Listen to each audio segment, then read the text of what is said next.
Aí eu não sei se desistiram. Essa é a minha preocupação. Comecei a gravar agora, tá? Aí eu não sei se as pessoas desistiram, se as pessoas não têm condições de acessar. Então, eu preciso da ajuda de vocês em relação a isso. Vocês que têm um contato das pessoas lá, dos colegas de vocês, olha, se você não tem condições de acessar, pode ligar para o professor Mário, pode mandar mensagem para ele, pode ligar cobrar para ele. Ele precisa saber quem são essas pessoas, esse é o problema. E eu não tenho como ter contato, porque eu só tenho contato de vocês que estão aqui. Ok?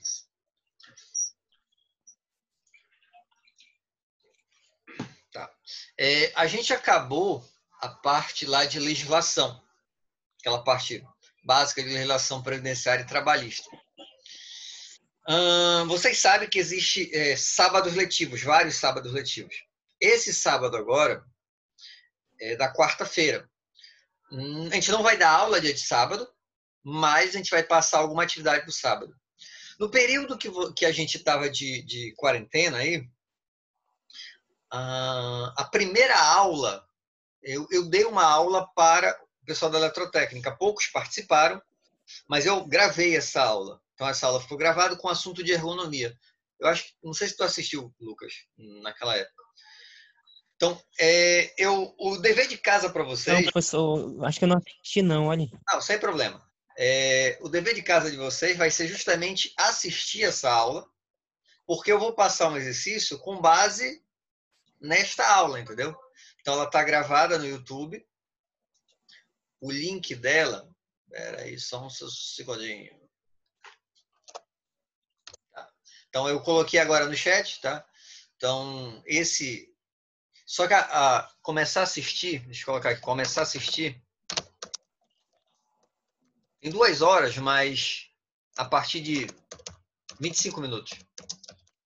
A primeira meia hora, mais ou menos, mas 25 minutos. A partir daí que eu começo realmente a aula, tá? Então não precisa assistir os primeiros 25 minutos. E eu acho que eu paro o assunto também antes de continuar a gravação. Então, continua a gravação, mas eu já tinha concluído, tá? Então, isso será a aula de sábado.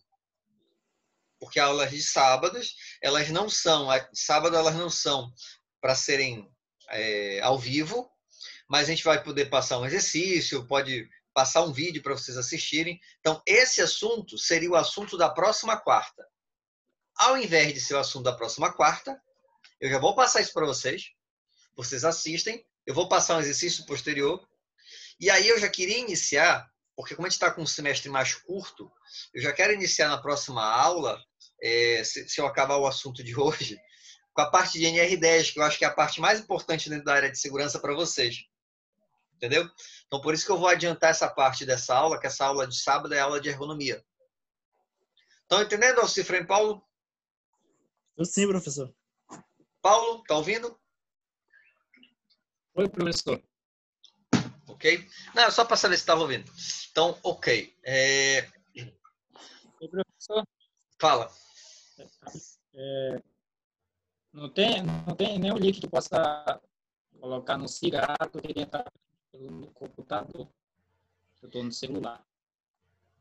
Não tem o quê? Eu não entendi. O link para entrar pelo computador que eu não consegui, não, só consegui entrar pelo celular. Ah, tá. Mas, na verdade, basta tu entrar em prof.sobral, tracinho IFAM, prof.sobral, tracinho IFAM no YouTube. Tá? Então, é a aula 1. No YouTube? No YouTube. É um canal no YouTube que eu fiz com as aulas. Tá? Então, no YouTube tem prof, PROF, ponto, Sobral, o canal é esse. Tracinho e fã.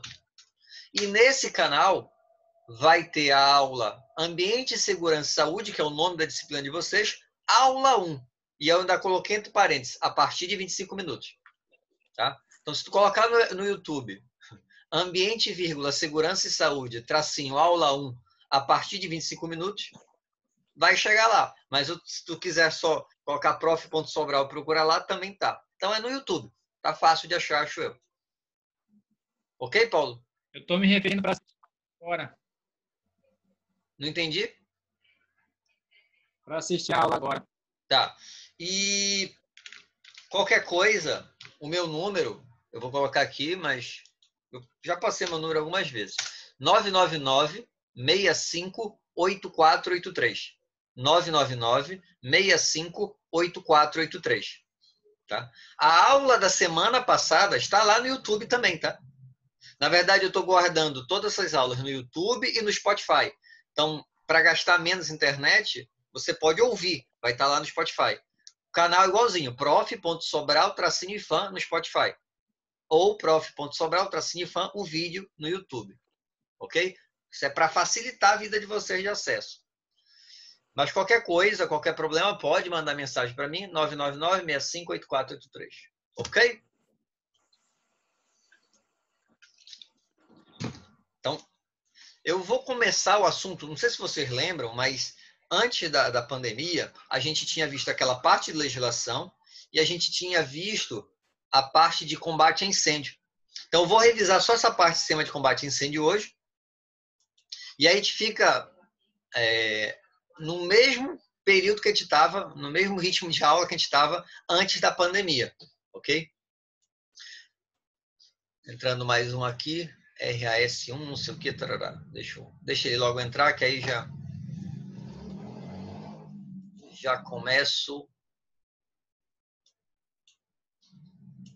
sem ter que reexplicar. Então vamos lá, eu falei sobre isso aqui, ó. Não sei se vocês estão lembrados, mas a gente vai lembrar aqui rapidinho. Sistema de combate a incêndio, tá? Então eu falei de forma geral sobre o sistema de combate a incêndio. Então, a primeira coisa que eu falei é a questão do acesso de viaturas, que a gente teria que tomar cuidado para que essas viaturas tenham como acessar a empresa. O exemplo que eu dei foi até o próprio IFAM.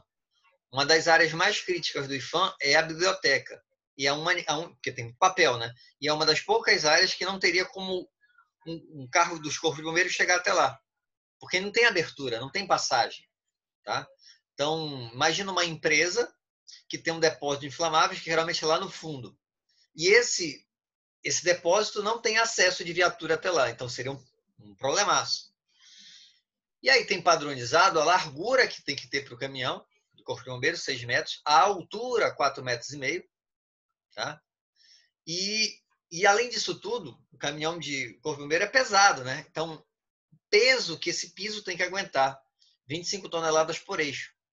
Que não adianta de nada ter largura e altura e o carro ficar atolado lá no meio, porque o piso não aguenta. Então, essas informações são obrigatórias. Isso está na instrução técnica, está aqui, ó, número 6.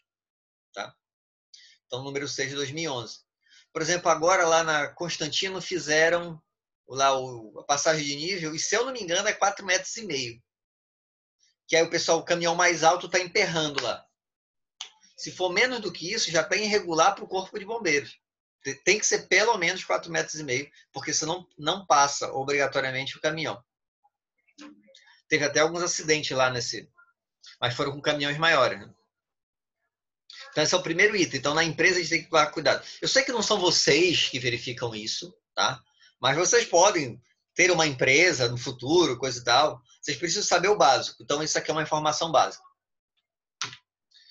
Saída de emergência é outra coisa que a gente tem que tomar cuidado, que elas estão, óbvio, tem que estar desobstruídas, não pode ter caixa, não pode ter nada. É muito comum em empresas, por falta de espaço, querendo colocar materiais na circulação. O problema de ter esse material na circulação é que, se por acaso tiver algum incidente, princípio de incêndio, alguma coisa, não tem como as pessoas saírem, né? Ou vai estar obstruído, vai ser difícil. Aí, não, mas é rapidinho, hoje não vai ter nada. Não tem como saber. As saídas de emergência sempre têm que estar desobstruídas. Elas não podem... Elas não podem estar com nada impedindo a passagem. Se tiverem dúvida, perguntem. E aí, essas saídas de emergência geralmente vão ter essas portas, né, de emergência, com essas barras antipânico, que vocês já viram no cinema. Então, como é que isso funciona, o sistema das barras antipânico? Tá entrando aqui a Elisângela. Vou entrar. Ridley está sem áudio e vídeo, mas está escutando, né, Ridley? Então, tudo bem. Não tem problema não. Tá? Você não pode falar. Ok, tá escutando é o que basta. Qualquer coisa, pode perguntar por aí. Então, continuando nossa história. Agora, a Elisângela. Boa noite, Elisângela. Então, eu estava falando que essas portas de emergência, elas têm essas barras antipânico, como elas funcionam. Então, eu tenho lá no auditório do IFAM. Se vocês olharem lá no auditório do IFAM, para a lateral tem uma porta dessa, uma porta de emergência. Se todo mundo entrar em desespero lá no IFAM, caso queira sair, o que vai acontecer? Numa porta normal, as pessoas vão se imprensar na porta e não necessariamente as pessoas, quem está mais próximo da porta vai conseguir virar a maçaneta. Nesse tipo de porta, não. Encostou na porta, encostou nesta barra aqui, ela abre. Que é justamente em caso de pânico, se tiver todo mundo se pressionando na porta, ela vai abrir. Tá? Então, uma das coisas que a gente tem que tomar cuidado é verificar se essa barra está funcionando, porque se ela não estiver, ferrou. Não tem como abrir a porta. Às vezes elas estão emperradas, às vezes ela travando, porque não necessariamente vai ser utilizado com frequência. Né? Então, continuando aqui a nossa história. Boa noite, Leno. Boa noite, Ellison. Quem entrou agora, eu estou revisando a parte de combate a incêndio. Foi a gente parou, antes da pandemia, a gente parou aqui. Nesse assunto, tá? Eu tinha concluído e a gente ia fazer a prova. Opa! E eu estou revisando esse assunto para a gente entrar no assunto novo.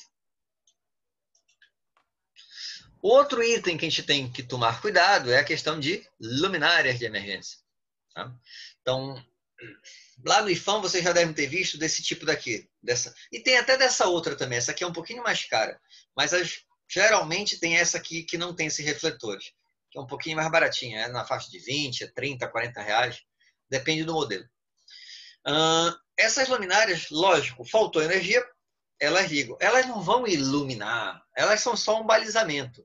É só para você saber conseguir enxergar a direção da saída. É só um direcionamento, tá? Elas não têm a função de ser para iluminar realmente a circulação.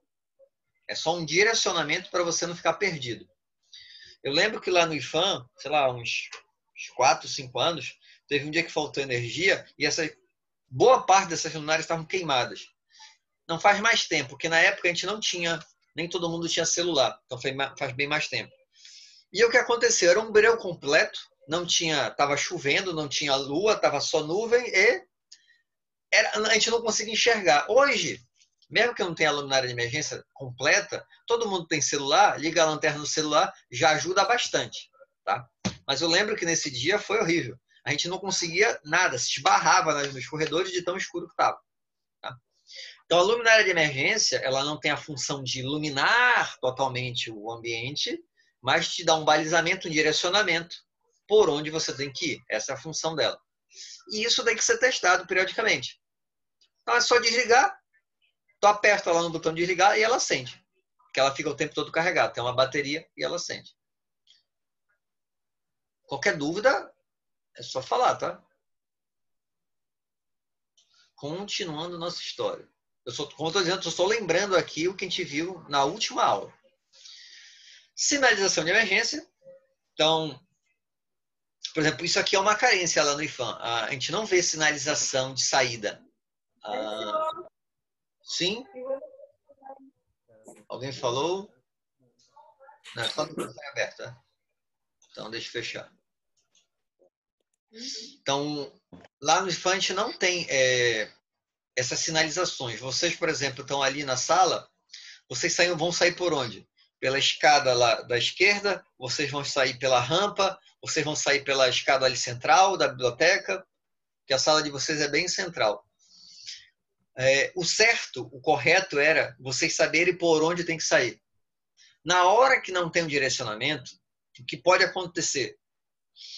A gente sair pela rampa, todo mundo sair pela rampa, e aí fica a rampa sobrecarregada e as outras escadas vazias. E o que vai acontecer? Pode acontecer um acidente na rampa, porque foi a área que tem mais gente passando, porque não foi orientado. Tá? Então, na hora que eu tenho a sinalização, isso facilita. um direcionamento. Sinalização para direcionamento, sinalização para extintor, para hidrante, para alarme. Então, existe padronização dessas sinalizações. Tá?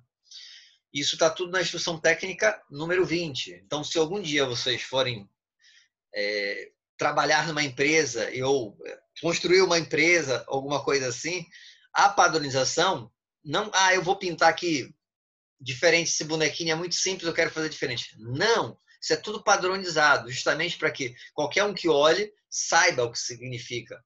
Por exemplo, em qualquer lugar, cadeirante tem essa sinalização aqui. Por quê? Se cada um fizer um cadeirante diferente, as pessoas não vão saber qual é o sinal padrão. Então, a ideia é ter sinais padrões para tudo. O outro item que a gente precisa tomar cuidado é o sistema de detecção e de alarme. Né? Então, primeiro, detectores automáticos. O que você já deve ter visto, tem no cinema. Esse aqui, esse branquinho aqui, fumaça. Com certeza, acho que você já viu isso. Talvez não tenham prestado atenção, porque fica na laje, né, ou no forro. Mas sempre está lá o detector de fumaça. Então, esse detector de fumaça, lógico, começou a ter fumaça, começou incêndio, fumaça vai entrar aqui e ele dispara. Não é que ele dispara o alarme no local, ele vai disparar lá na central de alarme, que geralmente fica atrás do vigilante, na portaria. E aí tem como disparar lá. Alguns dá para disparar o alarme direto, mas geralmente a maioria das empresas faz o quê? Dispara na vigilância, aí alguém vai verifica se realmente não é falso alarme, e aí sim dispara o alarme. Eu não concordo 100% com esse procedimento, mas é muito comum o procedimento ser esse, tá? Não disparar de imediato. Disparar na portaria, aí se faz uma verificação. Agora, se for verdade, o fogo está comendo enquanto isso. Esse é o problema. Esse é o problema de não disparar automaticamente. Só que dependendo do sistema, ele começa a dar muito falso alarme e toda hora para a fábrica também. Então, o correto é ter manutenção para não ficar tendo falso alarme. Só que a empresa às vezes não quer fazer isso. Então, esse é o mais simples, esse de fumaça. Mas também tem infravermelho e tem também detector de chama convencional. Então, esses aqui são mais caros, tá? Só que eles são melhores também. Mas, geralmente, tu não vai ver isso em empresa. Tu vai ver em empresa esse mais simples, detector de fumaça, tá? E aí, detector de fumaça, qualquer coisa é fumaça. Então, na cozinha vai disparar. Tu tem uma máquina que está gerando algum tipo de fumaça, vai disparar, tá? Então, o problema é que dá muito falso alarme. Então, aquele é detector automático. E o acionador manual? Esse vocês já viram, tem lá no IFAM também. Eu acho que está desativado, mas existe o sistema onde você teria esse martelinho, quebraria o vidro e apertaria o botão para disparar o alarme. Ou tem esse outro modelo, que é uma alavanca. Tem alguma situação de incêndio, alguma coisa de risco, puxa a alavanca e aí dispara o alarme. Tá? Então, esses sistemas aqui são simples. Qual o problema? Lá no IFAM, por exemplo, na época que não tinha câmera, teve um período que isso aqui acho que funcionou. Primeira coisa que aconteceu, roubaram esses martelinhos para fazer chaveiro. Tá? Segunda coisa que acontecia, disparava o alarme pela bagunça. Tá? Não tinha câmera na época. Hoje em dia tem câmera, mas na época não tinha. E aí o pessoal disparava o alarme só para fazer bagunça, para parar a prova. Então, não dá para ter um sistema de alarme que eu não tenha um suporte, que senão pode acontecer isso. As pessoas dispararem, porque disparou o alarme, todo mundo vai sair, né? Parou a produção. Então, eu trabalhei numa empresa que tinha um sistema desse, não tinha câmera, só que vez por outra, sem querer, as pessoas esbarravam. Uma vez, um brincando com o outro, brincadeira lesa, de empurrar, o cara foi com o cotovelo nesse acionador e disparou o alarme e todo mundo começou a sair da empresa. E aí, para avisar que não era incêndio, e sim uma brincadeira de mau gosto lá. Então, tem que tomar cuidado com esse tipo de sistema também. E tanto o detector quanto o acionador, eles vão para o painel de controle, que eu falei ainda agora. Esse painel de controle tem modelos mais simples, tem modelos mais elaborados, tem modelo que manda até pelo WhatsApp, pelo celular, mensagem pelo celular, Wi-Fi, tudo bonitinho. E tem outros que é mais pé duro, tá? Que só toca o alarme lá no vigilante mesmo. Esses sistemas, Ele justamente vai indicar, tá, o detector de fumaça do setor tal está disparado. E ele vai indicar aqui. Ou ele vai disparar, acionaram o setor tal, acionaram o acionador manual lá do setor tal. E aí ele vai disparar também. Então, esse sistema tem, tudo quanto a empresa tem, porém, não necessariamente funciona. Essa que é a bronca. Acho que eu falei isso para vocês, quando eu falei a primeira vez dessa aula, mas sistema de alarme de empresa, em muitas empresas não funciona, tá? Por quê? Porque para fazer a manutenção, não é tão barato. E aí, as pessoas lá, nunca aconteceu um incêndio aqui, e aí as pessoas não pagam, não mantêm o negócio funcionando. O alarme já está errado, mas não funciona nem o hidrante. Então, tem empresa que nem o hidrante vai funcionar, não tem água. Pelo mesmo motivo, que já como não tem muito incêndio, não vai acontecer esse ano, então dane-se. Então, essa que é a bronca. Para quem entrou, deixa o Gabriel entrar também. Para quem está entrando agora, o que eu estou fazendo? A gente já concluiu a parte de legislação. Eu estou revendo a parte de sistema de combate a incêndio, que é uma aula que a gente já tinha dado, tá? Só estou revendo. Essa aula a gente tinha dado antes da pandemia. Estou dando uma revisada aqui rápida. Essas aulas, eu acho que eu falei na aula passada, mas vou repetir. Essas aulas estão gravadas, ficam gravadas. Eu estou colocando no YouTube, prof.sobral_ifam. No YouTube e no Spotify. Então você pode escutar só, pega o slide, eu vou passar no final o slide, ou ver também o vídeo lá no YouTube, você decide.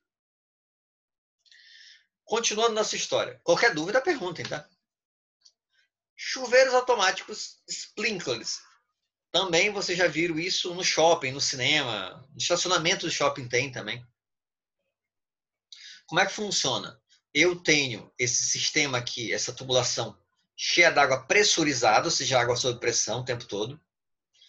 E aqui, tá vendo essa ampola aqui de vermelhinha? Essa ampola, ela estoura a partir de uma determinada temperatura, tá? Então, ela está impedindo a saída da água. Então, aqui está cheio d'água e essa ampola está segurando a água. Na hora que essa ampola estoura, o sistema abre e começa a sair água, um chuveiro, para apagar o fogo, tá? Então, isso, como eu disse, tem no cinema, várias empresas têm também, no shopping, vários setores têm, acho que o shopping tem quase todo. Que tem que tomar cuidado com esse sistema aqui. Imagina que ele tem um raio de ação, né? Então, dispara o chuveiro aqui, ele tem um raio de ação. Esse raio de ação, imagina que instalaram uma máquina bem aqui, tá? Uma máquina alta, que chega quase até o forro. O que vai acontecer? Para esse lado, a água está pegando raio de ação. Desse lado está batendo na máquina e escorrendo. Então, é muito comum o sistema inicial, o projeto inicial está todo ok, mas as empresas vão mudando, mudou parede, mudou não sei o quê, e dane-se, não faz o ajuste do sistema de sprinkler. Então, ele não está funcionando, ele tem um monte de ponto cego na empresa, porque na hora que mudar o layout, não verificaram. Tá? Então, tem que tomar cuidado em relação a isso também. Fora que vocês trabalham com a parte elétrica, né? Imagina que agora tem um sprinkler em cima de uma máquina que tu abaixo de instalar. Ou de um quadro de energia, porque foi uma mudança lá de layout. Tem algo errado nessa história. Deveria ter sido desativado, ser realocado. A gente teria que dar uma olhada. É só olhar para cima para ver. Não é que você vai fazer, mas só para identificar a bronca. Então tá aí, ó, que ele vai funcionar assim. Então ele vai disparar lá e começa a jogar água para tudo quanto é lado. E aí eu falei que aquela ampola, ó, em função da cor da ampola, ela tem uma temperatura tal para estourar, tá? Então, 57 graus, 68 graus, laranja, vermelha, 79 amarela. Depende do ambiente, né? Porque tem, digamos que tu está num processo que é muito quente. Então vai estourar sem ser necessário. Que é só para conhecimento para vocês. Outra coisa que a gente tem que saber é a parte de compartimentação. que seria isso? Então, ó, percebe que aqui ó, tem essas paredes vermelhas. O que elas estão fazendo, essas paredes vermelhas? Elas estão separando os ambientes, elas estão compartimentando. Então, digamos que aqui no meio eu tenho um laboratório de inflamáveis, de produtos inflamáveis. E aqui eu tenho um depósito de papel e eu tenho um depósito de papel. Já está errado esse layout, mas digamos que foi feito assim. Então, como eu não quero que pegue fogo aqui e aqui, eu faço uma compartimentação. Eu faço uma parede que tem uma proteção que vai aguentar um pouco mais esse fogo para isolar essa área das outras áreas. Eu lembro que eu trabalhei numa empresa que tinha isso. Eram paredes de bloco de concreto, coisa e tal. Tinha uma porta corta-chama na entrada e ela isolava, ela era compartimentada do resto da fábrica. Que era o laboratório de química, tinha muito produto ruim lá tinha produtos até que explodia, não era nem que era inflamável, era explosivo. E a compartimentação pode ser vertical também, né? Aqui é uma compartimentação horizontal, de uma sala para outra. Mas de um andar para o outro também, eu posso ter algum sistema que evite a passagem do fogo com tanta facilidade. Então, não sei se vocês já viram ó, esse tipo de pestana aqui. Hoje em dia, os prédios, eles são todos na frontal, assim, reto. Antigamente, era muito comum ter uma pestana aqui, uma lajezinha aqui. Na hora que eu tenho isso, fica mais difícil do fogo dar a volta. Ele teria que fazer isso para passar para o andar seguinte. Então, é uma espécie de compartimentação, tá? Que está aqui a parede, ele ia ter que fazer isso, o fogo, né? Caso eu tenha uma parte de laje saindo aqui. Hoje em dia, vai embora. Porque é reto, geralmente, hoje em dia, os prédios, a parte externa. Tem muito prédio antigo que ele tinha uma platibandazinha e tem uma lajezinha aqui também. Então, essa lajezinha evitaria que o fogo passasse reto. Faria isso aqui. É uma espécie de compartimentação. Dúvidas, senhoras e senhores? Nenhuma. Tá bom. Só avisando que, para quem não fez aquela primeira prova, aquilo é prova, um trabalhinho, mas vai valer como prova. Façam, ainda está aberto lá, tá? Eu ainda não fechei. Esse mês de agosto eu vou ser mais bonzinho. E isso que eu estou passando agora vai ter também uma provinha sobre esse assunto. Então, vocês, esse mês, a gente não vai ter uma prova formal nesse mês de agosto, mas no mês de setembro, sim. Mas nesse mês de agosto, a gente não vai ter uma prova formal, só que essas provinhas que eu estou fazendo, esses trabalhinhos, serão a avaliação. Então, se vocês não fizerem, vai estar zero lá, tá? Eu não tenho como dar nota.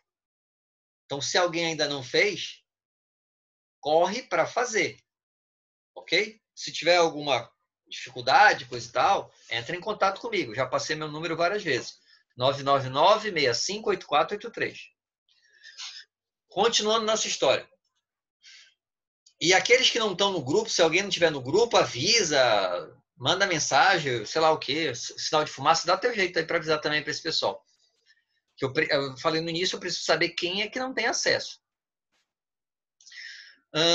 Material de acabamento e revestimento. É outra bronca também que eu tenho que tomar cuidado.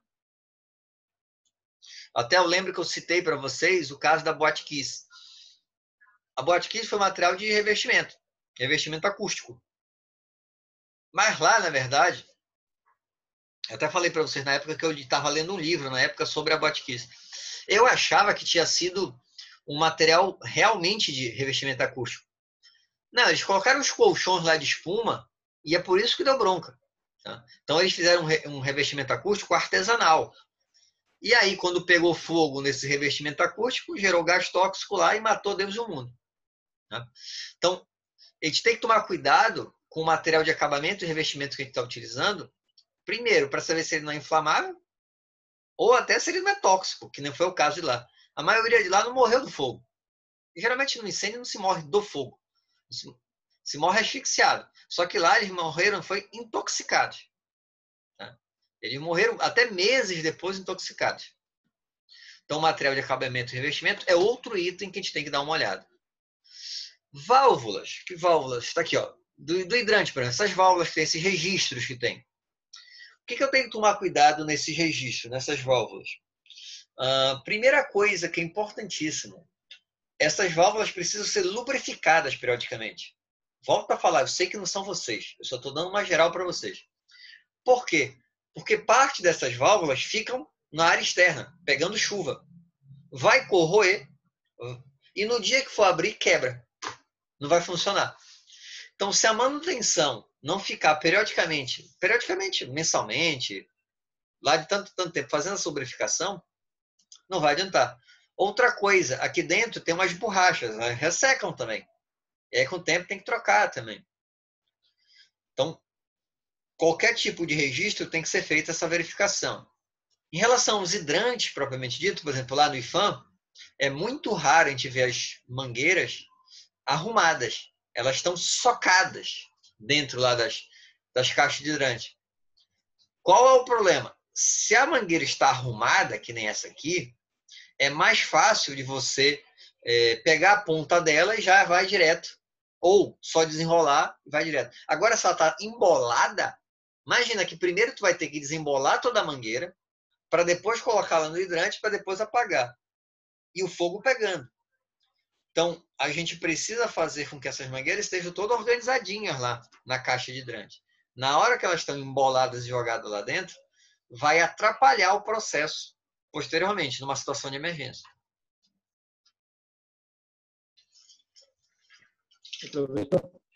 Fala. Então, um Fala, Paulo. comentário aí, do hidrante aí, né? Teve uma situação para trabalhar numa empresa no estoque.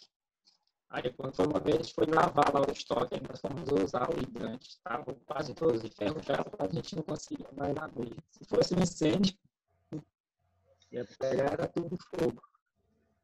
Travou e vocês não conseguiram abrir, foi isso? Mas a gente não consegue abrir isso. A gente foi lavar o estoque, né? E estava assim, realmente estava enferrujado. Né? Ah, entendi. Então, essas tampas aqui também precisam ser periodicamente verificadas, se elas não estão empenadas e tudo mais. Uma coisa que tem que ser verificado é nessas caixas de hidrante, tem esse vidro aqui, ó. Se é em área interna, ok, não é problema. Mas em área externa, esse vidro está protegendo a mangueira da chuva. A mangueira, se ela fica pegando água direto, ela vai estragar, ela vai apodrecer. Sol, chuva todo dia, ela apodrece. Tá? Então, se você vê caixa de hidrante externa sem o vidro aqui do visor, tem que solicitar para manutenção corrigir. Tá? Ah, professor, mas eu não sou nem da segurança, nem nada. Se pegar fogo, quem vai ficar sem emprego é tu também, tá, meu filho? Então não custa nada, se tu tá vendo que tá errado, avisar. Avisa a segurança, avisa a brigadista, avisa a manutenção. Não custa nada. Se a empresa pegar fogo, tu vai junto para a rua. Então a caixa de abrigo de mangueira, aquilo que eu falei, tomar cuidado para verificar se ela não está empenada e verificar se esse visorzinho, esse vidro, está presente aqui. Principalmente para a área externa. Né? Para a interna não é um problema tão sério, mas para a externa, se não tiver, está pegando chuva. E essa que é a bronca. Em relação às mangueiras, periodicamente elas deveriam ser testadas, tá? Para saber se não estão furadas. E aí não é só colocar a mangueira e ligar. Eu vou ter que fazer um teste de pressão dessas mangueiras. Então, tem que se contratar uma empresa terceirizada, ela vai lá com o equipamento, coloca na ponta, aí você dá a pressão, aí chega a tal pressão, tá, ela está aguentando. Que é normal, com o tempo, o desgaste, ela vai furar. Demora anos, mas vai furar. E aí você tem que ficar verificando periodicamente. Acabaram de fazer esse teste, ou estava fazendo um simulado, alguma coisa assim, tem que secar a mangueira. Ela não pode ser guardada encharcada, senão ela vai apodrecer também. Então, se você vê que o pessoal acabou de fazer, joga tudo lá dentro, bagunçado e molhado, fala lá com a segurança, fala lá com a manutenção, porque no dia que precisar, essa mangueira não vai funcionar. Acessórios também, né? Então, eu tenho esse jato aqui, que vai ser acoplado na mangueira, né? Para diminuir e aumentar a vazão. Que tipo tem mangueira de jardim, que você pega e regula, faz a regulagem. É muito comum roubarem isso aqui, essa chave, esse jato, por causa do metal. Então, ter isso já é uma coisa boa, porque em muitas empresas não vai ter só vai estar a mangueira. A mangueira é mais difícil de roubar, mas o negócio desse é mais fácil. E é muito comum as pessoas levarem. Ô, professor, como é que tiram? O cara coloca no lixo, joga pelo muro, sei lá. O cara que está afim leva. Tá? Então tem que ter essas inspeções periódicas para saber se tem lá, se está tudo ok. Ó, aqui que eu falei, lembra que eu falei da borracha? Essa borracha aqui, ó, que ela com o tempo ela resseca e aí não dá uma vedação bacana. Os registros, que nós já falamos, na verdade, que tem que fazer a lubrificação, trocar as borrachas, coisa e tal, mas a gente já falou. Extintores. Lembra que eu levei até o extintor para a sala? Então, extintor tem o de CO2, tem o de PQS e tem o de água pressurizada.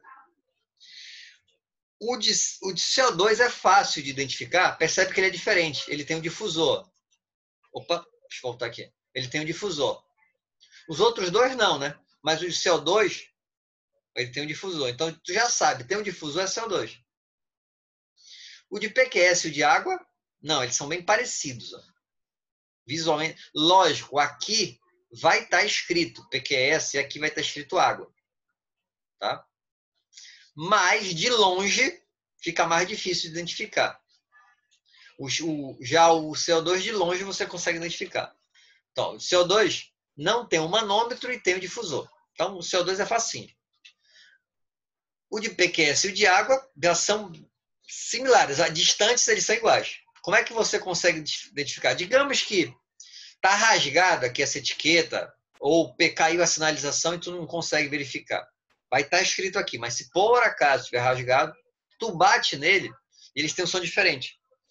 O PQS é como se estivesse batendo na parede. É um som seco.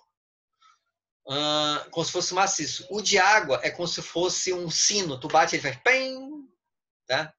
Então dá para distinguir desse jeito. Caso tenha perdido essa sinalização aqui, que já está errado, mas caso tenha rasgado alguma coisa assim, tu consegue identificar assim. O PQS ele tem um som seco quando tu bate e o de água pressurizada ele tem um som, parece que é um sino que tu está batendo.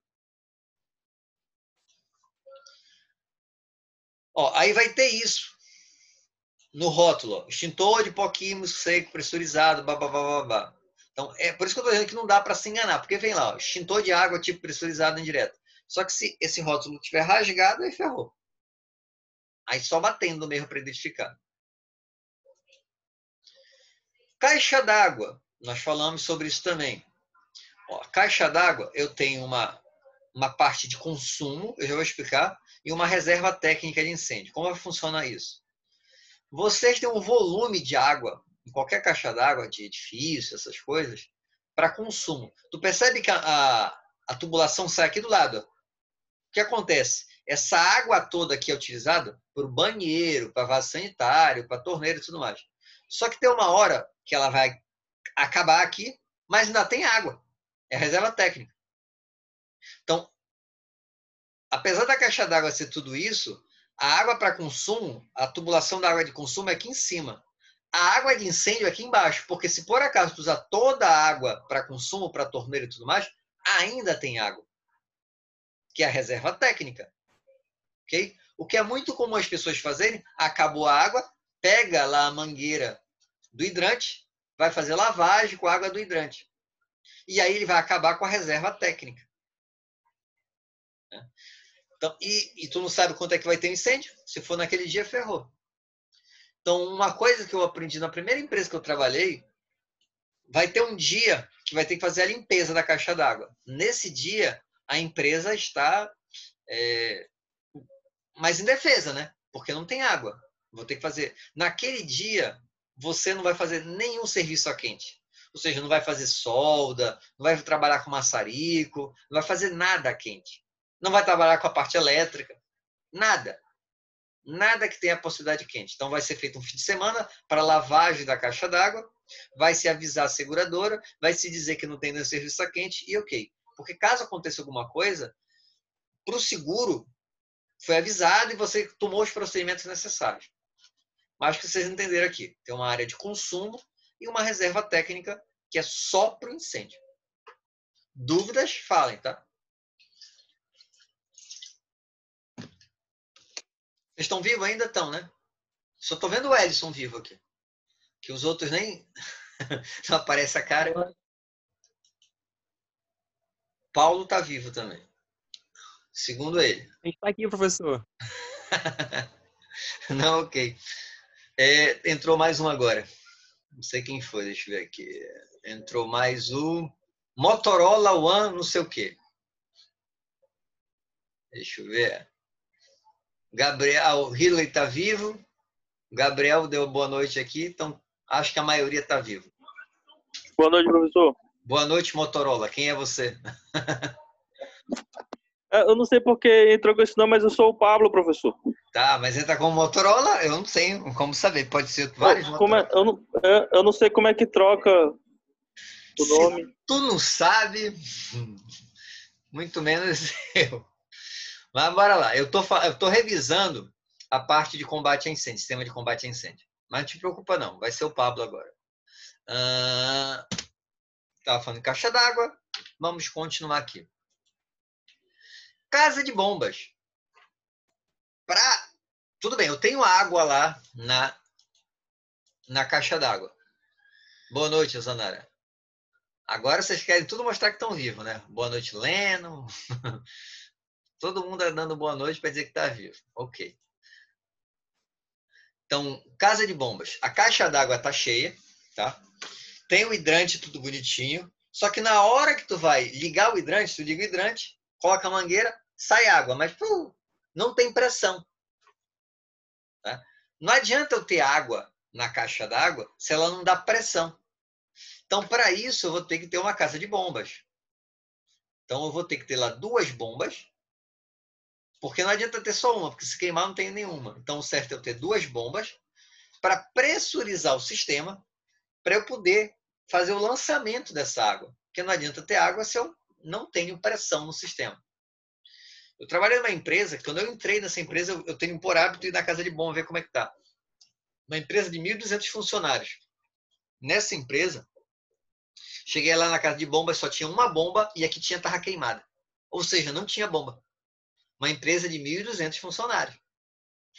Já entrei triste, porque o sistema todo não funcionava. E é muito comum isso acontecer, infelizmente, tá? É muito comum o sistema de hidrante não estar 100%. Pelo que eu falei, o sistema de hidrante, ele é caro para manter. Caro, entre aspas, tá? Ele tem um custo normal dele para ser mantido. E aí, se você não paga, ele vai desgastando, vai estragando. Depois de um ano, ele já começa a não funcionar 100%. A casa de bomba já não entra no automático, a bomba não entra no automático, porque tu não tem que abrir o hidrante, ela vai abrir automaticamente, né? Ela vai ligar automaticamente lá. Tu não vai ter que correr. Eu trabalhei numa empresa que não funcionava no automático. Tu ia ter que correr lá na casa de bomba, ligar no manual. Tá errado, óbvio, tá?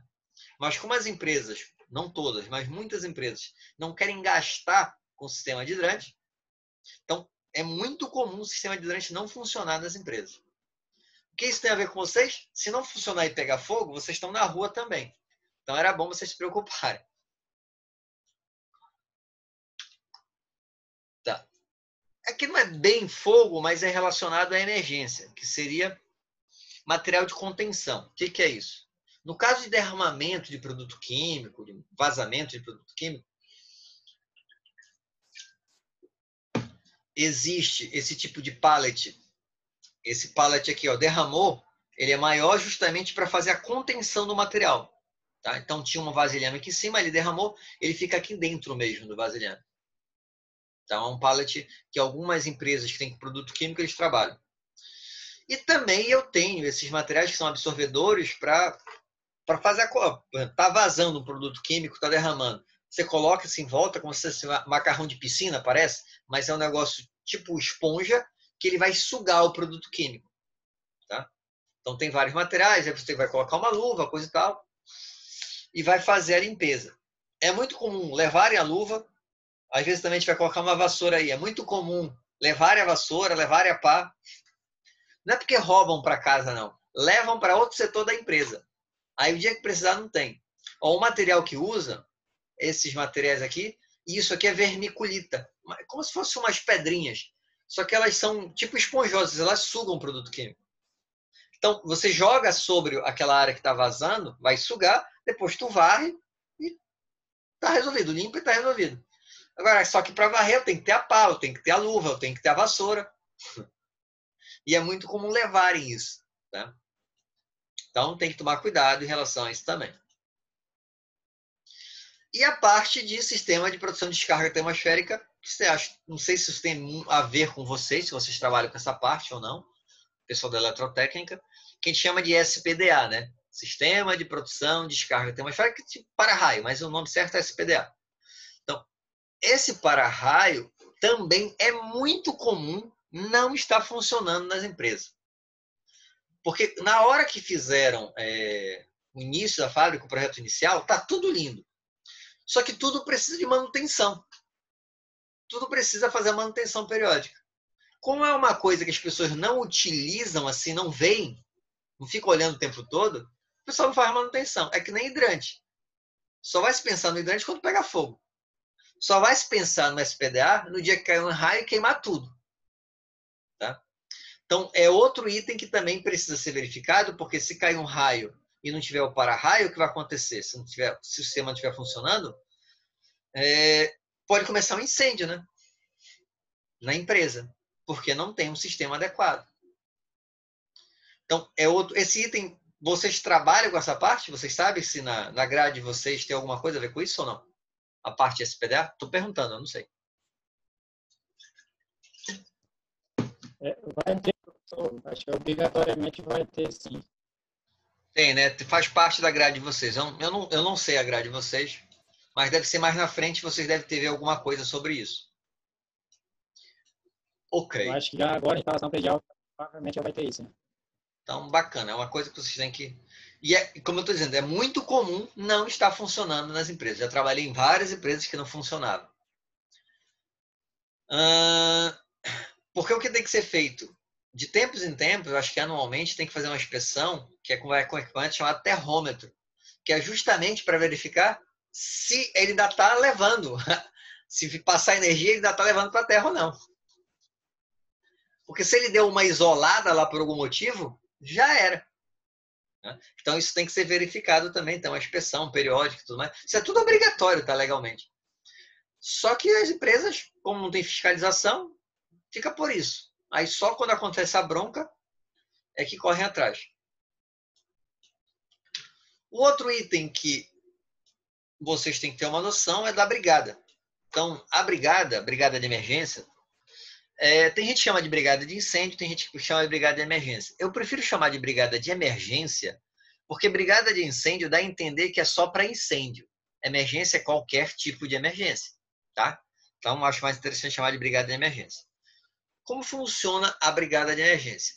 Então, primeiro problema, porque é um problema, brigada é voluntária. Sendo voluntária, significa que o cara não ganha coisa nenhuma. Você é voluntário. Tem algumas empresas que dão algum tipo de incentivo e tudo mais, mas isso não é obrigatório. Brigada é voluntária. Deixa eu ver, alguém está falando aqui no chat. Tá. Foi só o kkkk. Eu não entendi pelo kkkk, mas tudo bem, vou continuar aqui. Então, sendo voluntário, o que vai acontecer? Primeiro problema, as pessoas não querem se candidatar a ser brigadista. Porque lembra, a CIPA tem estabilidade de 2 anos. A brigada tem trabalho por 1 ano. Então, qual a vantagem? Primeira coisa que vai ter o treinamento. Então, esse treinamento, se você já fez, ok, eu já tenho treinamento no meu currículo, não vai acontecer mais nada.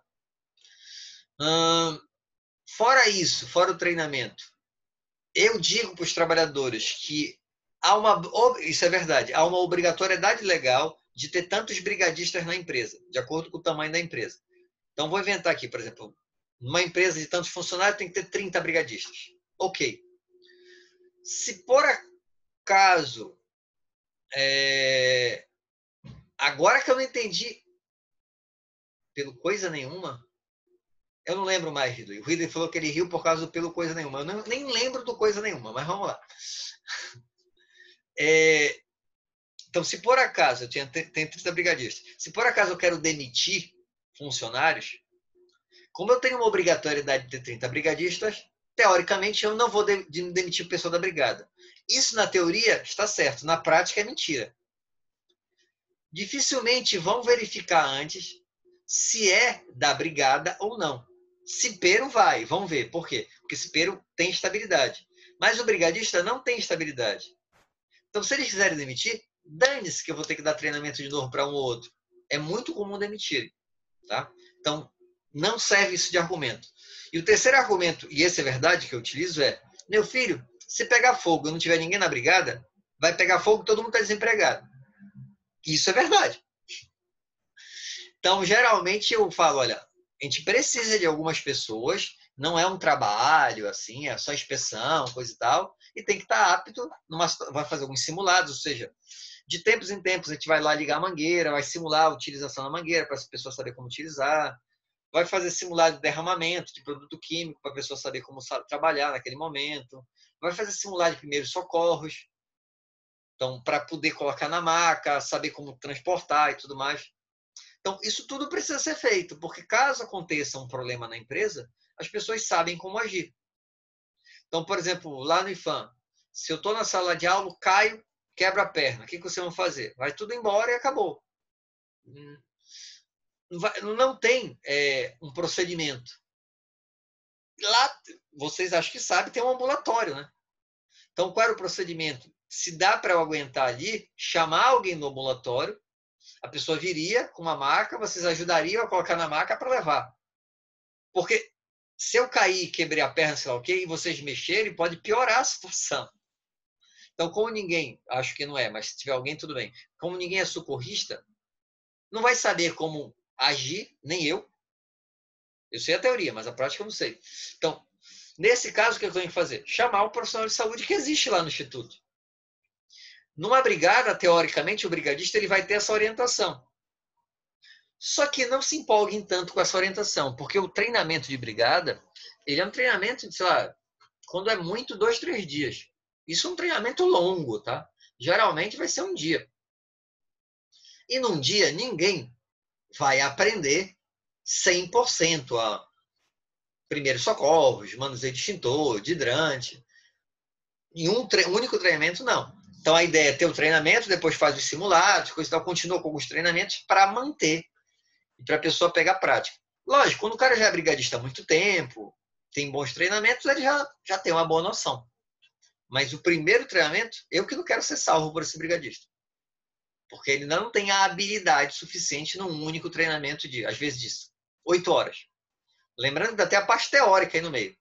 Então, ele teve 4 horas só de prática. Não dá para aprender a parte prática, aprender realmente a assimilar toda a informação. Ele tem uma noção. Tá? O que o brigadista vai fazer na prática? Na prática, ele vai ter reuniões mensais justamente para ajudar a identificar os problemas do sistema de combate a incêndio da empresa. Então, olha, aquele extintor lá está sem lacre. Olha, está o problema lá no hidrante. Estão obstruindo a porta de emergência setor tal. Então, é para eles te ajudarem em relação ao sistema de combate a incêndio da empresa. Essa seria a função dos brigadistas. E aí vai ter uma reunião mensal com este foco, que nem a CIPA. A CIPA tem uma reunião mensal com foco em saúde e acidente. Saúde do trabalhador, né? E acidente do trabalho. No caso da brigada, não. É com foco no sistema de combate a incêndio. Está funcionando? Está ok? Não está? Esse tipo de coisa. Dúvidas em relação à brigada? Hein, senhores? Quando eu falo, lembro até disso. Dúvidas?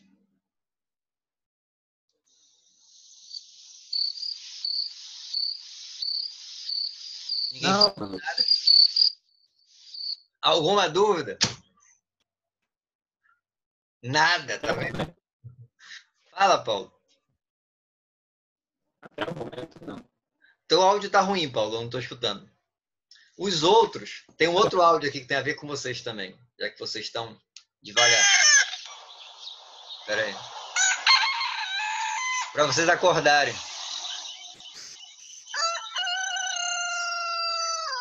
Esse galo tá quase morrendo. Acordou, professor? Como é? Quem é, Gabriel? Não foi o Gabriel que falou, não? Quem sei que falou? Acordou, Gabriel aqui. Gabriel tá acordado já. Ah, ainda bem. Ah, brincadeira, rapaz. Sem nenhuma dúvida, professor. Tudo certo. Valeu. Então, a parte de combate a incêndio era basicamente isso, tá? O que eu vou fazer agora? Deixa eu voltar lá. Ai, ai, ai. Então, para quem chegou depois, eu vou falar aqui de novo. Sábado, nós não teremos aulas oficiais, mas a gente tem que ter um período de aulas assíncronas que eles falam, né? Ou seja, que não seja ao vivo ou algum tipo de trabalho que eu passo para vocês. E aí, eu estou colocando aqui no chat o link do vídeo do YouTube de uma aula que eu dei para a turma de vocês antes da pandemia. Pouquíssimas pessoas assistiram na época, pouco contato que eu tive com vocês, mas aí eu tenho a aula de ergonomia, que era a aula seguinte dessa de sistema de combate a incêndio. Então, o que vocês vão fazer? Vocês vão assistir essa aula. Essa aula, ela só começa realmente, o assunto, a partir de 25 minutos. Então, não se preocupem de, pode pular. Já pula para os 25 minutos de aula, tá? Do vídeo. Porque os primeiros 25 minutos não é só eu esperando entrarem, coisa e tal, tarará. Então, já pula direto para os 25 minutos. E essa aula tem 2 horas, ou seja, aí tem 1h30 no máximo, tá? Esse assunto será o assunto que eu vou passar um exercício. Então, eu já passei o exercício daquele de legislação. Aquilo é como se fosse uma provinha, parte da prova de vocês. Vou passar um exercício desse assunto que eu passei hoje, tá? E vou passar um exercício desse assunto de ergonomia que está no vídeo. Não se preocupem, vocês viram que o exercício que eu passei de legislação foi um exercício simples, não foi um exercício complicado. O nível e ainda teve uma galera que errou. Só aviso isso, tá? Caso alguém não tenha feito, ainda está aberto lá. Tá? Eu ainda não fechei. Então, caso alguém não tenha feito, pode fazer lá, que não tem problema nenhum. E acho que dá até para refazer, porque quando você refaz, ele elimina o envio anterior. Então, façam, tá? Façam. Porque se vocês não fizerem, eu tenho que lançar 0, porque vocês ficam sem nota. Tá? Então, vou mandar depois o outro exercício, não está pronto, dessa aula de hoje, e da aula de sábado, que será a parte de ergonomia. Na semana seguinte, eu posso até começar, que horas são? São 7h35. Alguma dúvida em relação a isso que eu falei, senhoras e senhores? Não sei. Vocês... Eu vou colocar o grilo de novo.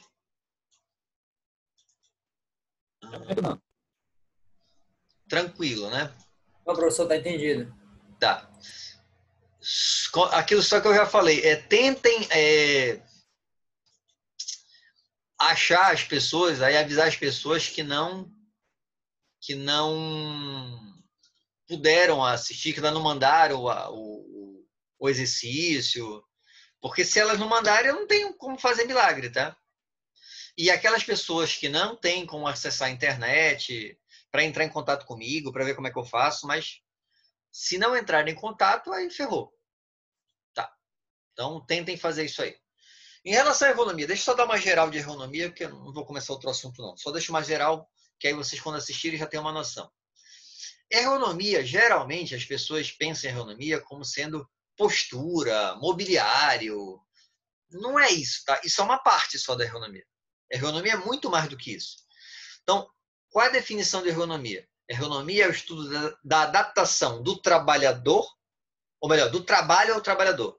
Então, vou adaptar o posto de trabalho ao trabalhador, e não ao contrário. Então, acho que eu dei até esse exemplo em sala. Imagina que eu fosse contratar alguém para fazer carregamento de saca de cimento. E aí eu tenho lá candidatos. O Ellison, que eu estou vendo, a Elzanara, a Luana, o Paulo. Quem eu contrataria para carregar a saca de cimento? Vou colocar o grilo, mas tudo bem. O Ellison falou que ele se candidata. E a Elzanara também falou que se candidata. Então, ficou a Zanara e o Ellison. Quem é que provavelmente a gente vai contratar? Provavelmente vai se contratar o Paulo. Ou melhor, o Ellison. Por que não vai se contratar a Zanara? Ah, ela não vai conseguir carregar uma saca de cimento. Eu nem sei se a Zanara consegue carregar 50 quilos. Mas vamos lá. Na hora que eu contratei o Ellison no lugar da Zanara, o que eu estou fazendo? Eu estou adaptando o trabalhador ao trabalho. E eu acabei de falar para vocês que a ergonomia é adaptar o posto-trabalho ao trabalhador. Mas, professor, a Zanara não consegue carregar a saca. Então, bora fazer um sistema semi-automatizado ou automatizado que ela consiga fazer. Isto é ergonomia. Então, quando a gente pensa em ergonomia, é adaptação. Principalmente porque hoje a gente tem o Ellison, tem o Paulo, tem o Gabriel, tem pessoas mais jovens. Daqui, sei lá quanto tempo, cada vez a gente vai ter menos pessoas jovens. Eu lembro que quando eu tinha, sei lá, meus 15 anos, que eu estava estudando geografia lá no colégio, a pirâmide de idade assim, era pouca gente velha e muita gente jovem na base da pirâmide. O que está acontecendo hoje em dia? Na Europa já é assim. No Brasil também está acontecendo isso. Cada vez eu tenho menos jovens e cada vez as pessoas vivem mais, envelhecem mais. Então eu não vou ter muita gente jovem para colocar para fazer serviço braçal. Então o que eu tenho que fazer? Eu tenho que fazer com que esse posto de trabalho seja possível uma pessoa ou de mais idade ou com menos força consiga fazer. Isso é ergonomia. Tá? Então, eu estou adaptando o posto de trabalho ao trabalhador. E não o trabalhador ao posto. Eu não vou contratar sempre o mais forte. Não é esse o objetivo. Tá? Então, ergonomia é isso. Só que a ergonomia não é só a questão física. Então, um exemplo que eu sempre uso. Imagina que você vai trabalhar numa empresa e te deram um banquinho para trabalhar o dia todo. Vai ficar sentado no banquinho o dia todo. Esse é o teu posto de trabalho. Tu está confortável nesse posto de trabalho? Não. Vai começar a doer tuas costas. Por quê? Porque tu não tem suporte aqui e ficar sentado num banquinho duro lá o dia todo, vai ficar ruim. Digamos que agora o teu patrão pegou e comprou uma cadeira bacana. Já melhorou. Só que a gente mora em Manaus e hoje deu sensação térmica de 39 graus. Não sei se vocês souberam disso. Hoje foi 39 graus de sensação térmica em Manaus. Tudo bem, eu já estou com uma cadeira bacana, mas eu estou num ambiente quente pra caramba. Eu estou confortável? Não. E ergonomia é conforto. Só que o meu patrão colocou um ar-condicionado. Já melhorou. Só que eu trabalho numa empresa que é no chicote. Produção, produção, produção. Eu estou confortável? Não. Então, a ergonomia é mobiliário adequado, ambiente adequado e carga mental adequada também. Está confortável em relação a tudo na empresa. É muito difícil ter um posto de trabalho 100% ergonômico. Muito difícil ter esse posto de trabalho 100% ergonômico. Mas quando a gente fala ergonomia, eu não posso pensar apenas em cadeira. Cadeira é uma parte, tá? Então, é a parte de mobiliário, é a parte do ambiente, é a parte da carga mental. E tem uma outra bronca. Então, o Mário entrou hoje na empresa. Então, digamos que o Mário ficou desempregado durante 3 anos. E aí ele conseguiu um emprego. Felizão. O que acontece? Para ele, tudo está lindo. Tá? Tudo está lindo. Ele estava desempregado faz 3 anos e ele conseguiu um emprego. Tudo está lindo. Passa aí 6 meses, o Mário começa a ver, isso aqui nem é tão bom assim. Esse posto de trabalho. Passa um ano, ele começa a reclamar de tudo. A empresa mudou? Não. E eu não estou dizendo que o Mário está errado, não. Eu só estou dizendo o seguinte, que o Mário ele começa a ter uma percepção diferente do posto de trabalho. E para ele, uma coisa que estava 100% há um ano atrás, agora já não está. Ergonomia é isso também. Então perceba o quanto é difícil a ergonomia, porque não é só cadeira. Também depende da percepção do trabalhador. E uma coisa que era bacana há um ano e pouco atrás, hoje já não é tão bacana assim. Tá? Então, só para vocês terem essa visão mais ampla de ergonomia. Porque ergonomia, geralmente o pessoal fica muito focado em sai imobiliário e tudo mais, e esse tipo de coisa. E um termo que é muito usado na área de ergonomia, que você já deve ter usado, é LER e DORT. Você já deve ter escutado isso alguma vez na vida. LER, lesão por esforço repetitivo, e DORT, distúrbios osteomusculares relacionados ao trabalho. Então, bora lá. Eu estou falando isso, acho que essa partezinha de LER e DORT nem tem lá no vídeo. Então, é bom eu explicar para vocês. LER é um termo que ele não é muito adequado. Apesar de muita gente usar, ele não é muito adequado. Por quê? Quando eu falo ler, dá a entender que a lesão vai ser pela repetição. E nem toda lesão será por causa da repetição. Ó, lesão por esforço repetitivo. Fica parecendo que a lesão sempre vai ser porque eu estou repetindo um determinado movimento. A repetição de um determinado movimento, que você tenha pausas para que recupere a musculatura, não vão trazer problema para você. Exemplo, meu serviço é pegar esse celular, pegar daqui e colocar aqui ao lado. Aí eu demoro, sei lá, 2, 3 segundos, pego o celular e coloco aqui. Espero 2, 3 segundos, pego o celular e coloco para cá. E eu fico colocando com essa pausa de 2 a 3 segundos. Eu vou ter problema? Não vou. O esforço não é tão elevado e eu tenho uma pausa que faz com que a minha musculatura que ela se recupere. Diferente o meu serviço é pegar a peça e colocar e fazer isso, sem parar. Neste caso, a repetição será um problema. Por quê? Porque eu não tenho tempo suficiente para a musculatura se recuperar. Acho que entenderam. Tá? Então, não é só a repetição. A repetição por si só não é o motivo. Ela pode ser mais um motivo. Por exemplo, eu carreguei uma saca de 60 quilos, que eu nem vou conseguir carregar, mas eu carreguei uma casaca de 60 quilos uma única vez. Não teve repetição. E estourei a coluna. Percebe que não é pela repetição também. Então, uma única saca de 60 quilos pode estourar a coluna do cabra. Então, aí não foi pela repetição, foi pelo esforço.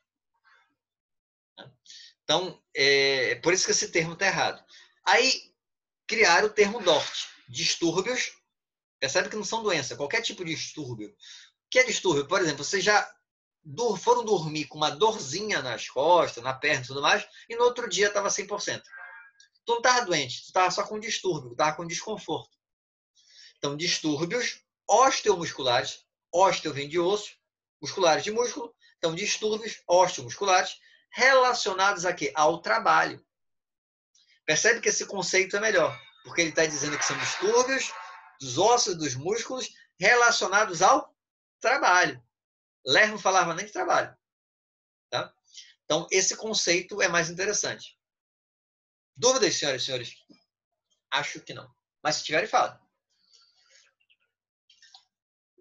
Nem vou colocar mais o grilo. Vai ficar sem grilo. Mas vocês mereciam agora um grilo. O que mais que eu tenho que saber de ergonomia? Na aula lá, eu foquei mais na parte biomecânica. O que é isso? A ergonomia tem a parte biomecânica, tem a parte organizacional e tem a parte de carga mental. Eu vou explicar esse geralzão. Isso também não está lá naquele vídeo.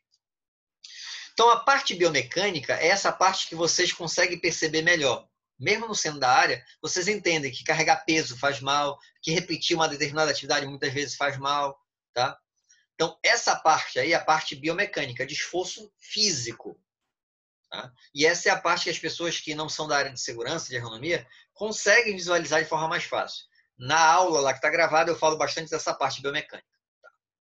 Só que tem uma segunda parte que é importantíssima e que as pessoas às vezes não veem direito, que é a parte organizacional. Vamos um exemplo. Imagina que tu está numa empresa que tenha 25 funcionários, tá? Mas para ela funcionar normalmente, ela teria que ter 30. Ok? Ela tinha que ter 30 funcionários na linha e ela só tem 25.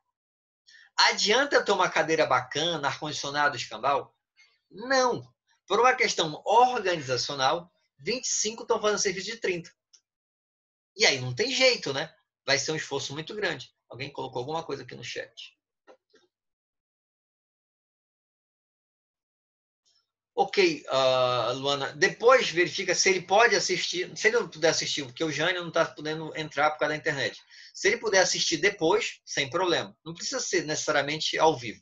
É melhor, mas não precisa. Tem quem tem dificuldade. Agora, se ele não tiver acesso nenhum, aí diz para ele entrar em contato comigo. Se ele não conseguir acessar nem depois, aí eu vou ter que conversar com ele. Continuando nossa história, eu estava falando da organizacional. Outra coisa que é um problema organizacional.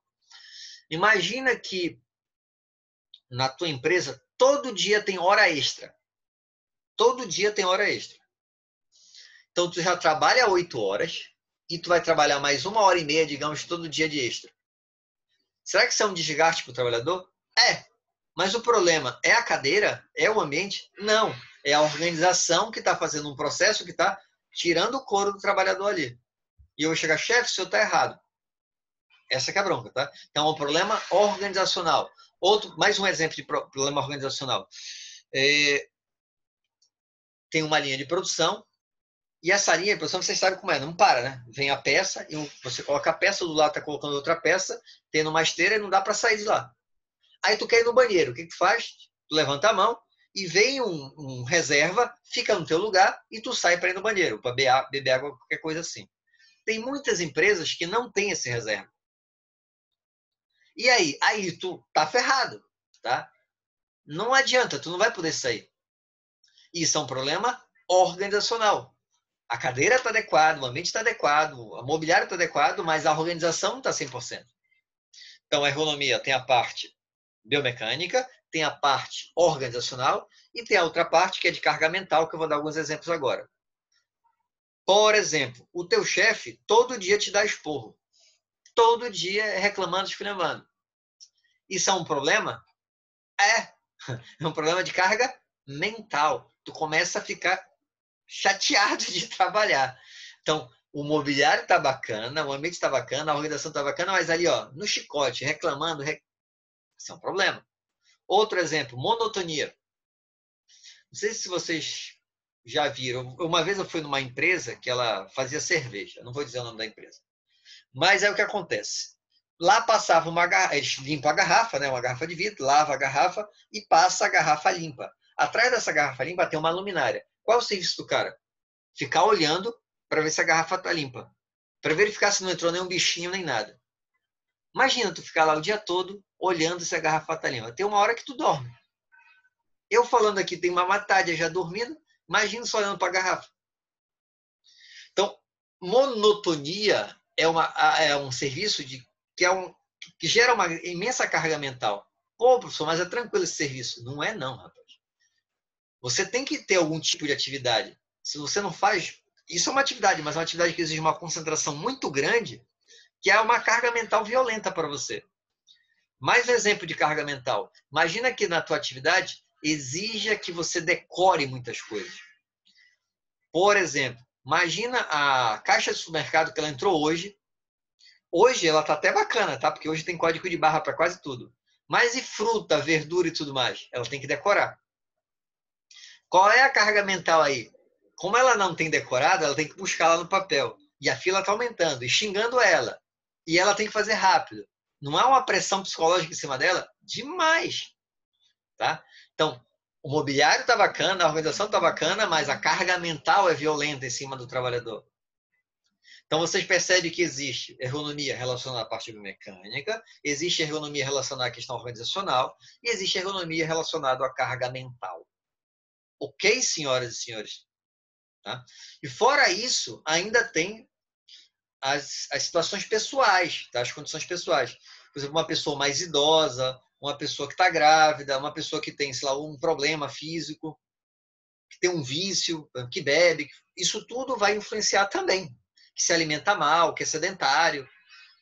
Então, fora tudo isso que depende da empresa, ainda tem fatores pessoais que podem interferir na atividade. Por isso que a ergonomia é difícil de trabalhar, de conseguir que a empresa tenha a situação ergonômica 100%. Dúvidas? Não? Eu vou dar outra aula 8 horas, de outro assunto, para outra turma. Então, essas aulas eu nunca vou fazer tão longas, vai ficar mais ou menos, eu geralmente vai acabar nesse horário, tá? Vou começar às 6h30, foi a hora que eu comecei. A gente vai acabar nesse horário mais ou menos 8 horas. E aí eu vou complementando com esses exercícios e com essas aulas. Tem, acho, mais uma aula gravada também. Então, a aula de sábado é para vocês assistirem o vídeo, ok? É para vocês assistirem o vídeo, que eu vou passar um exercício. Vou tentar até mandar logo esse exercício, senão vocês não vão assistir o vídeo. Então, não vou mandar hoje, lógico, vou tentar mandar ou quinta, ou sexta, ou sábado, tá? Com esse exercício para que vocês consigam responder vendo o vídeo. Não vão ser perguntas elaboradíssimas, mas sem ver o vídeo não vai dar para responder. Alguma dúvida, senhoras e senhores?